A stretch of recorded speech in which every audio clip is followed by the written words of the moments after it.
Hi and hello. I am Gayatri I'm Shweta here. and we are here again to discuss something interesting today. Gayatri, I always have a great regret in my life. I What is always wanted to be a little more taller. Okay, now I get it. So if you want to get taller, the peanut shaped gland in your body did not work that you wanted it to work. Really? What is a gland? This brings us to the topic of discussion, which is about the pituitary gland. Shweta, now that I have introduced them to the topic, can you tell us why is it important for us to know about the pituitary gland? Yes. First of all, pituitary is a very important endocrine gland of our body. Endocrine glands are glands which secrete hormones directly into the bloodstream. And pituitary gland specifically secretes important hormones. For example, growth hormone, which has very important and positive effects on the muscles and bones of our body. And as physiotherapists, we work on the muscular system and the skeletal system a little more exclusively. Therefore, it's very important for us to know about the pituitary gland. Now, since she told us why is it relevant, let us dive into the learning objectives. What are we going to see in this video?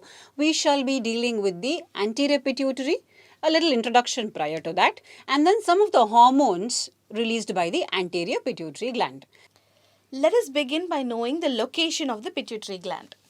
So, the pituitary gland is located at the base of the skull and it is below the brain and behind the bridge of the nose, as you can see in the image here, and it is in a place known as the sella turcica.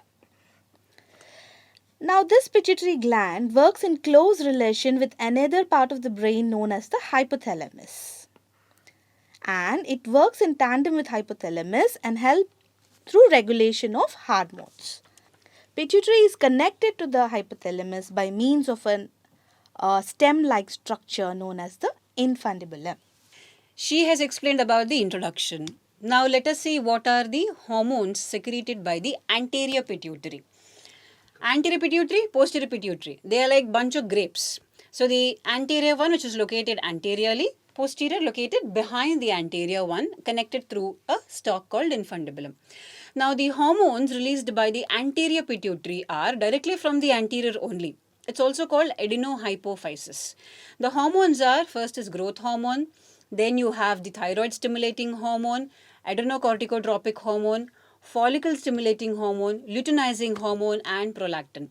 This is just for you to give an introduction to the names of these. As we go forward, we shall be seeing a brief function of all of this. Well, I have a small tip for you guys. In case you want to remember the various hormones secreted from the anterior pituitary, just remember the term GTA, as in the great game which is doing the rounds now, GTA, flip, FLIP. If you remember this, you can easily, remember the names of the anterior pituitary.